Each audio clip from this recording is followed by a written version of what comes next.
Bismillahirrahmanirrahim. Assalamualaikum warahmatullahi wabarakatuh. Allahu akbar, Allahu akbar, Allahu akbar, Allahu akbar, Allahu akbar, Allahu akbar, Allahu akbar, Allahu akbar, Allahu akbar, Allahu akbar kabira, walhamdulillahi katsira, wa subhanallahi bukratan wa asila, la ilaha illallah wallahu akbar, Allahu akbar, walillahil hamd. Alhamdulillahil akbar alladzi akhbara fi kulli syai', wassalatu wassalamu ala rasulillahi sallallahu alaihi wasallam wa ala alihi washabbihi ajma'in. Wa nashhadu an la ilaha illallah wahdahu la syarika lah, wa nashhadu anna sayyidana wa maulana Muhammadan abduhu wa rasuluh alladzi la nabiyya ba'dah. Allahumma salli wa sallim ala hadzal nabiyil karim sayyidina wa nabiyina Muhammadin wa ala alihi wa sahbihi ajma'in.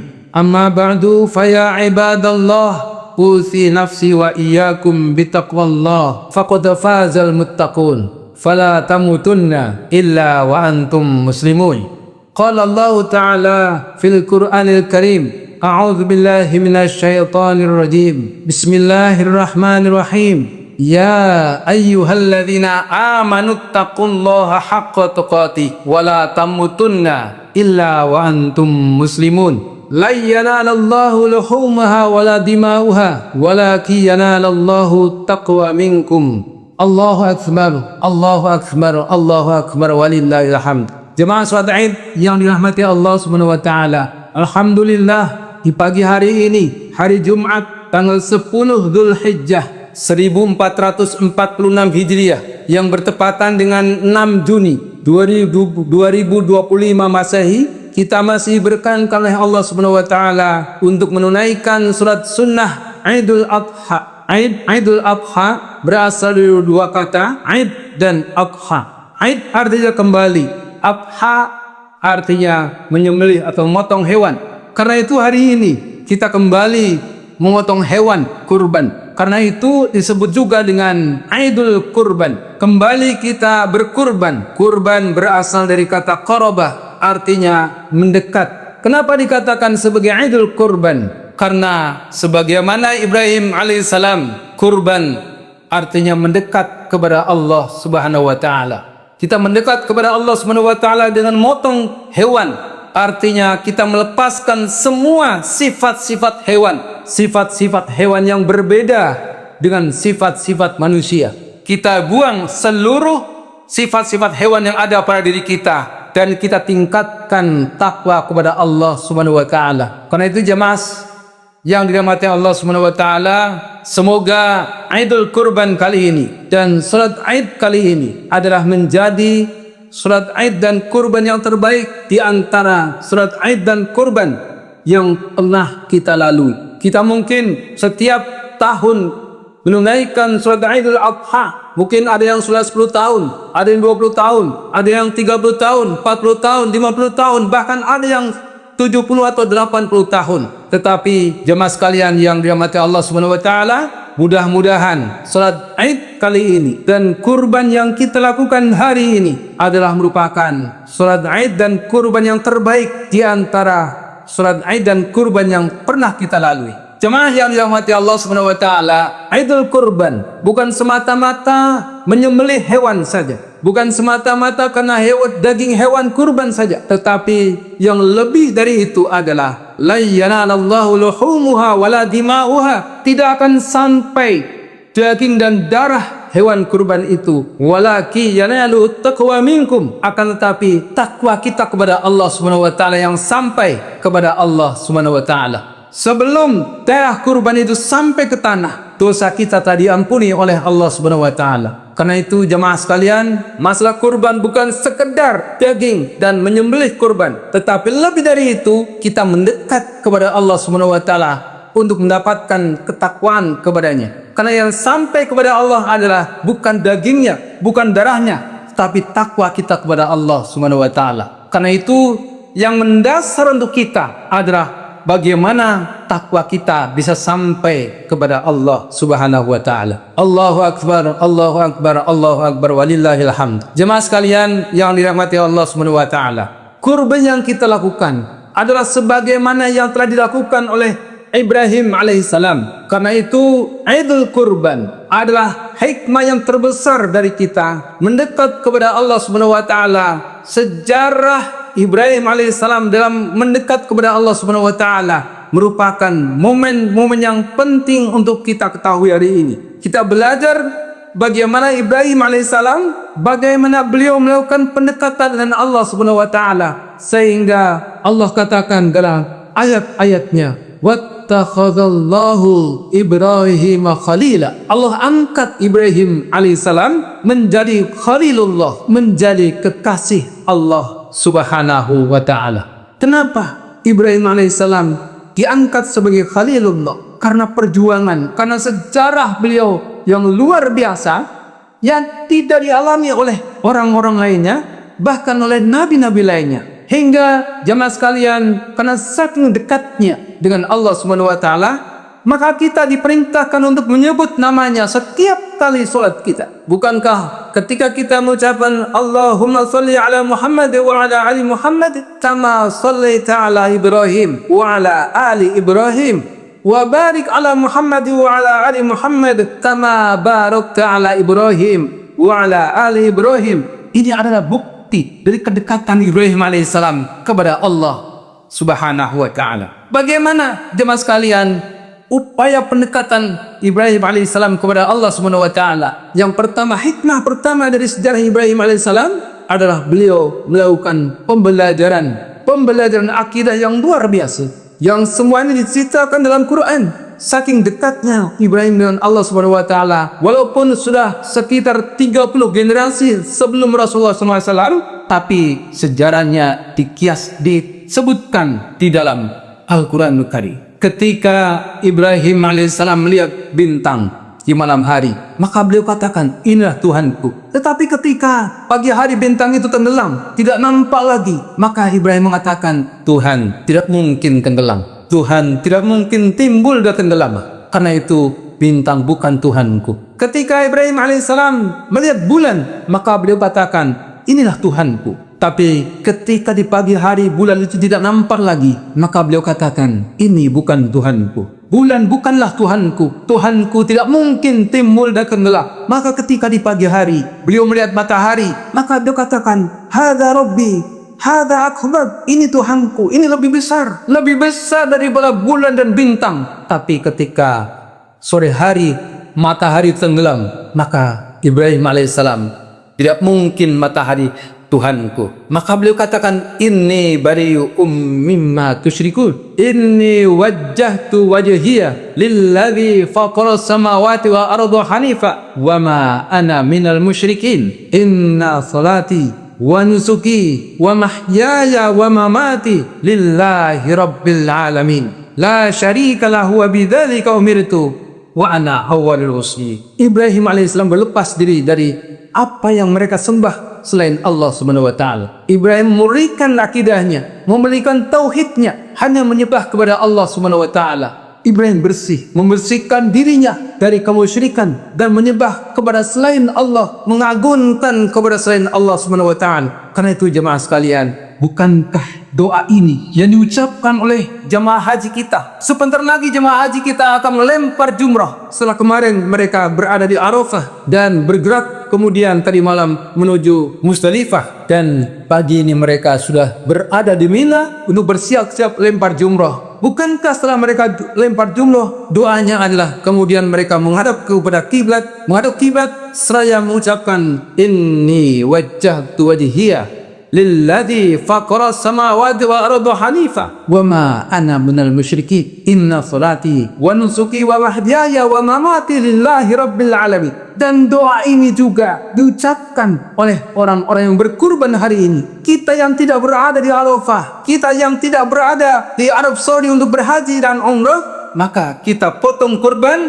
dan setelah potong kurban disunahkan kita membaca seraya menghadap kiblat, inni wajjahtu wajhiya lilladzi fatara samawati wal arda hanifa wa ma ana minal musyrikin, Inna salati wa nusuki wa mahyaya wa mamati lillahi rabbil alamin. Karena itu jemaah sekalian, ada kesempatan yang sama meraih keutamaan, meraih pahala yang sama antara orang-orang yang menunaikan ibadah haji hari ini dengan kita yang tidak punya kesempatan untuk pergi ke Mekah, untuk pergi ke Arafah, ke Musdalifah, ke Mina untuk menunaikan ibadah haji. Dengan kita mendekat kepada Allah Subhanahu wa taala dengan motong kurban, inni wajjahtu wajhiya lilladzi fatara samawati wal arda hanifa wa ma ana minal musyrikin. Inna salati wa nusuki wa mahyaya wa mamati lillahi rabbil alamin. Ini hasil pembelajaran dari Ibrahim alaihissalam yang luar biasa. Karena itu jemaah sekalian, berkaca dari apa yang dilakukan oleh Ibrahim alaihissalam, maka kita seyogianya juga melakukan pembelajaran yang sama. Al-Quran sudah ada depan kita, mushaf banyak, mushaf jangan hanya ditempatkan di lemari-lemari kita yang susah untuk digapai, tetapi ambil Quran, baca kita. Bukankah Allah berfirman, utlu ma uhiya ilaika minal kitabi wa aqimil sholat inna sholata tanha 'anil fahsya'i wal munkar. Kita telah melakukan sholat dari umur balik kita, bahkan sebelum kita balik kita sudah melakukan sholat, sudah mendirikan sholat. Sampai hari ini apakah kita mengetahui arti apa yang kita baca dalam sholat kita? Jangan-jangan sudah bertahun-tahun kita dalam usia yang sudah tua, kita masih belum paham dengan apa yang kita baca dalam sholat kita. Maka Allah katakan dalam surat Al-Ankabut ayat 45, Utslu ma uhiya ilaika minal kitabi wa aqimis shalah. Sebelum Allah katakan wa aqimis shalah, terlebih Allah katakan utslu ma uhiya ilaika minal kitabi. Baca apa-apa yang ada dalam kitab Allah. Setelah kita baca, setelah kita ketahui, setelah kita belajar dari kitab Allah Al-Quran Karim, wa aqimis shalah, dirikan salat. Inna sholata tanha 'anil fahsya'i wal munkar. Maka salat yang demikian itulah yang bisa mencegah dari perbuatan keji dan mungkar. Kita mengetahui arti ihdinas siratal mustaqim, siratal ladzina an'amta 'alaihim ghairil maghdubi 'alaihim waladdallin. Kita tahu artinya. Iyyaka na'budu wa iyyaka nasta'in. Hanya kepadamu ya Allah aku menyembah, dan hanya kepadamu aku mohon pertolongan. Karena itu orang yang salat dia tidak main musyrik, tidak main dukun, tidak bermain dengan setan dan jin. Jemaah sekalian, Allahu Akbar, Allahu Akbar, Allahu Akbar, walillahil hamd. Perjalanan Ibrahim alaihissalam setelah mendapatkan akidah yang benar, setelah mendapatkan akidah yang lurus, maka beliau bersihkan semua berhala. Tetapi jemaah, tahukah kita bagaimana beliau menegakkan akidahnya? Banyak pertentangan dari orang-orang sekelilingnya, bahkan diasingkan oleh keluarganya, dihukum bakar, diusir dari kampungnya karena mempertahankan akidah yang benar. Tapi jemaah yang berbahagia, apakah Ibrahim bergeming dengan itu? Tidak. Karena Ibrahim telah mendapatkan lurusnya akidah, maka beliau tetap inni wajjahtu wajhiya lilladzi fatara samawati wal arda hanifa wa ma ana minal musyrikin. Jemaah yang berbahagia, ujian Allah, hikmah yang kedua, ujian Allah pasti akan datang ketika kita menegakkan kebenaran. Karena itu jangan putus asa dengan godaan, jangan putus asa dengan ujian-ujian Allah Subhanahu wa taala. Karena ujian itu adalah perhatian untuk mendekatkan diri kita kepada Allah Subhanahu wa taala. Allahu Akbar, Allahu Akbar, Allahu Akbar, walillahil hamd. Jemaah sekalian yang dirahmati Allah Subhanahu wa taala, Ibrahim adalah orang yang senantiasa memikirkan umatnya. Beliau senantiasa berpikir tentang umatnya. Beliau sampai sudah tua belum punya keturunan, maka berdoa kepada Allah Subhanahu wa taala karena memikirkan umatnya. Rabbana wab'ats fihim rasulan minhum yatlu 'alaikum ayatika wa yu'allimuhumul kitaba wal hikmah wa yuzakkihim innaka antal azizul hakim. Ya Rabb kami, wab'ats fihim rasulan minhum, utuslah kepada mereka seorang rasul yang berasal dari kalangan mereka sendiri. Yatlu 'alaikum wa yatlu 'alaihim ayatika, yang tugasnya adalah membacakan ayat-ayat engkau. Wa yu'allimuhumul kitaba wal hikmah, dan mengajarkan kitab dan hikmah. Wa yuzakkihim, dan membersihkan mereka. Innaka antal azizul hakim. Doa ini jemaah saya sekalian yang dirahmati Allah Subhanahu wa taala dikabulkan oleh Allah 30 generasi sudahnya. Datanglah Rasulullah SAW untuk mengingatkan, untuk membacakan ayat-ayat Allah kepada kita. Turunlah Al-Quranul Karim. Jadi ketika kita berdoa kepada Allah lama tidak dikabulkan oleh Allah Subhanahu wa taala, Jangan kita berputus asa. Ibrahim alaihissalam yang seorang nabi, kekasih Allah, Khalilullah, beliau berdoa kepada Allah Subhanahu wa taala 30 generasi sesudahnya baru dikabulkan oleh Allah Subhanahu wa taala. Kita yang bukan nabi, bukan rasul, tidak dekat dengan Allah. Belum tentu dekat dengan Allah Subhanahu wa taala. Tahajudnya bepotan, baca Quran belum tentu. Minta kepada Allah dikabulkan segera. Bandingkan dengan Ibrahim alaihissalam 30 generasi. Kalau satu generasi 200 tahun, bisa kita bayangkan 6.000 tahun sebelum Rasulullah SAW. Ibrahim juga berdoa kepada Allah Subhanahu wa taala, Rabbana habalana minas salihin. Setelah beliau sudah tua bersama Sarah, tidak mendapatkan keturunan dan beliau sedih karena belum ada keturunan, maka Sarah memberikan rekomendasi kepada Ibrahim alaihissalam untuk menikah dengan Hajar. Maka beliau berdoa, Rabbana hablana minas salihin, ya Rabb kami, ya Rabbku, hablana minas salihin, limpahkan kepadaku, berkahilaku, berikan kepadaku anak yang soleh. Maka lahirlah Ismail alaihissalam. Ibrahim diberikan keturunan Ismail alaihissalam. Rupanya jamaah yang dirahmati Allah Subhanahu wa taala, ujian Allah itu, hikmah yang ketiga adalah memberikan rahmat berkah kepada pelakunya. Ibrahim alaihissalam menjadi Abul Anbiya, bapaknya para nabi. Karena dari Ismail turun-temurun sampai kepada Rasulullah SAW.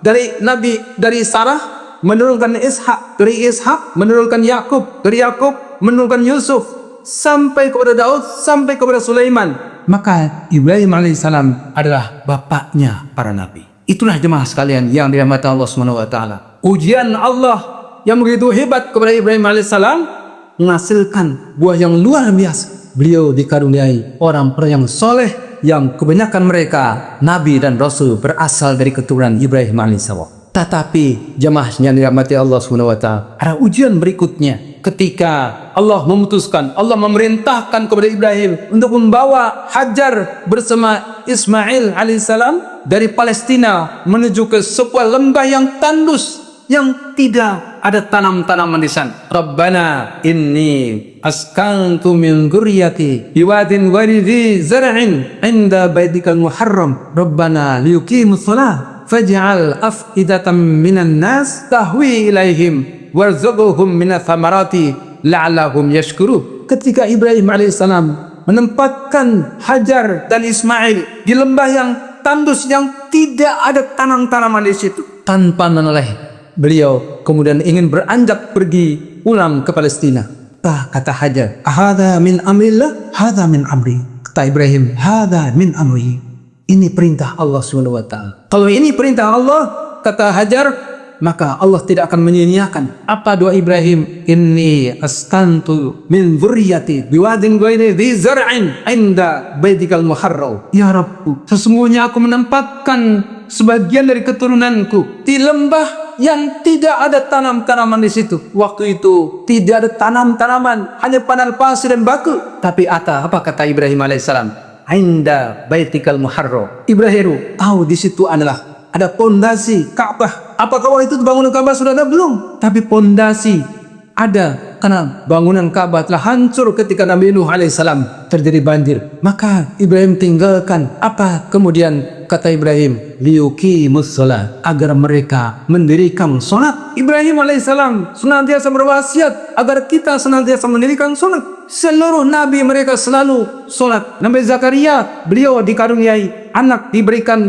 kabar gembira berupa istrinya hamil ketika beliau sedang melakukan sholat di mihrabnya. Itu Nabi Zakaria. Ibrahim juga mengatakan liyuqimus shalah faj'al af'idatan minan nas tahwi ilaihim, dan jadikan hati manusia itu cenderung kepada mereka. Warzuqhum minats thamarati la'allahum yashkurun, dan limpahkan kepada mereka rizki dari buah-buahan agar mereka bersyukur. Rupanya jemaah yang dirahmati Allah Subhanahu wa taala, hikmah terbesar dari kisah ini adalah tempat itu kemudian menjadi tempat yang dikunjungi seluruh jemaah haji Indonesia. Seluruh manusia yang muslim bertandang ke Arab Saudi untuk melakukan haji dan umrah di dekat Baitullah. Itulah tempat yang dulu tandus dan gersang, tidak ada tanam-tanaman sedikit pun, tapi Allah akan memberikan berkah yang luar biasa. Sehingga hari ini di Arab Saudi, walaupun di Mekah itu tidak ada menghasilkan tanam-tanaman, tidak tumbuh tanaman buah-buahan, sayur-sayuran, tetapi sayuran dan tanaman itu melimpah di Mekah Al-Mukarramah. Doa Ibrahim alaihissalam. Kembali doa Ibrahim alaihissalam. Hikmah yang kelima, jemaah yang lima dirahmati Allah Subhanahu wa taala, bahwa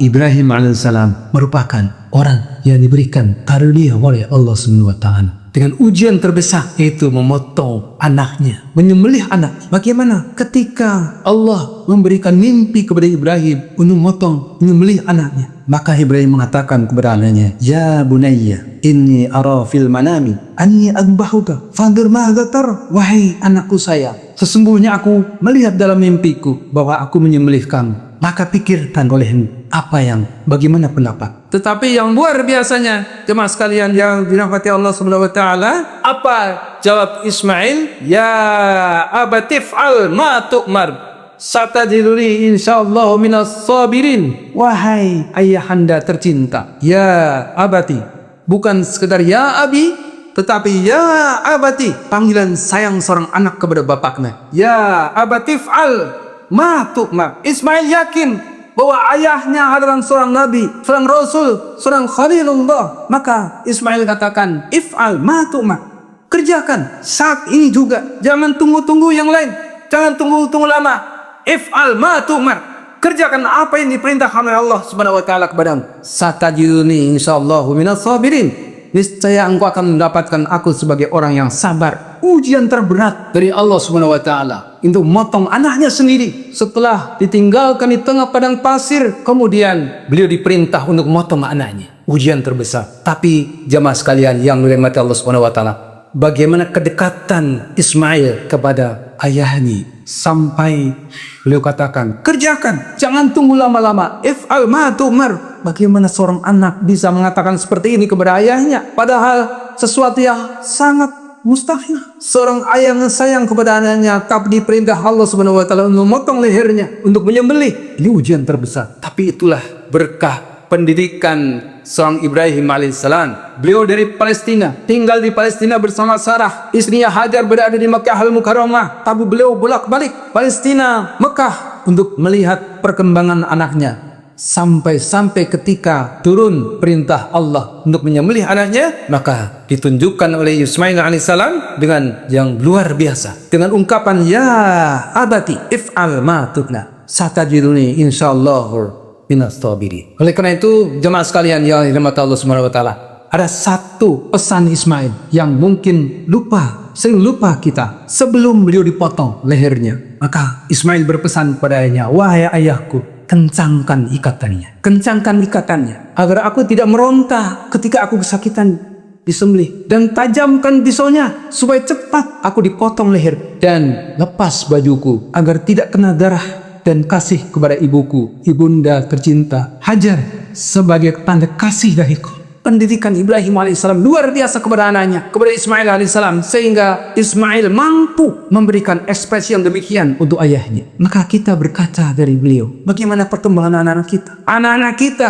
apakah sudah yakin dengan Allah Subhanahu wa taala? Apakah mereka sudah yakin dengan perintah Allah Subhanahu wa taala? Apakah kita sudah arahkan mereka pada akidah yang benar? Karena itu jemaah sekalian, inilah ujian Allah yang kemudian Allah ganti Ismail dengan seekor domba. Barangkali hikmah ini menjadi pelajaran besar untuk kita, agar kita memperhatikan pendidikan kepada anak-anak kita, agar kita menjadi keluarga yang dicintai oleh Allah Subhanahu wa taala sebagaimana yang dilakukan oleh Ibrahim alaihissalam. Allahu akbar, Allahu akbar, Allahu akbar, Allahu akbar walillahil hamd. Maka jemaah sekalian, mari kita berdoa kepada Allah Subhanahu wa taala agar Allah senantiasa sayang kepada kita, agar Allah cinta kepada kita, sehingga kita diampuni oleh Allah Subhanahu wa taala. A'udzubillahi minasyaitonir rajim. Bismillahirrahmanirrahim. Alhamdulillahi rabbil alamin. Hamdasy syakirin, hamdan na'imin, hamdan yuwafi ni'amahu wa yukafi mazidah. Ya Rabbana lakal hamdu wa lakasy syukru kama yanbaghi li jalali wajhikal karim wa 'azimi sultanik.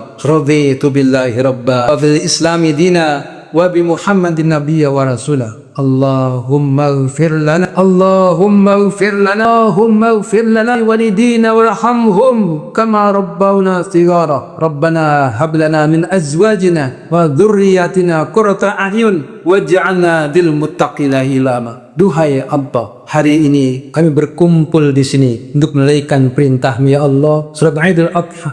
Apabila di antara kami ya Allah hadir ke sini dengan membawa dosa-dosa yang banyak, tapi yang ingin mendekat kepadamu ya Allah, minta ampun kepadamu ya Allah, maka ampuni mereka ya Allah. Allahumma ighfir lana, Allahumma ighfir lana wali walidina warhamhum kama rabbawna. Ya Allah, yang merasa berdosa kepadamu ya Allah, yang mereka belum mendidik anak dengan baik, yang belum mampu mengarahkan anaknya dekat dengan Quran, dekat dengan Allah Subhanahu wa taala, mereka minta ampun dan akan memperbaiki diri ya Allah. Ampuni mereka ya Allah. Bimbing mereka agar mereka diberikan kekuatan untuk mendidik anak menjadi anak-anak yang soleh, menjadi anak-anak yang dekat denganmu ya Allah. Rabbana taqabbal minna salatani wa siyamana wa qiyamana wa ruku'ana wa sujudana wa qu'udana wa ru'ana wa takhashu'ana wa ta'abbudana wa tamdim taksirana ya Allah ya Rabbal alamin. Ya Allah, terimalah ibadahku ya, terimalah ibadah kami ya Allah, terimalah kurban kami ya Allah, terimalah sembahan kami kepadamu ya Allah, terimalah kami ketika kami menghadapi ya Allah. Ya Allah,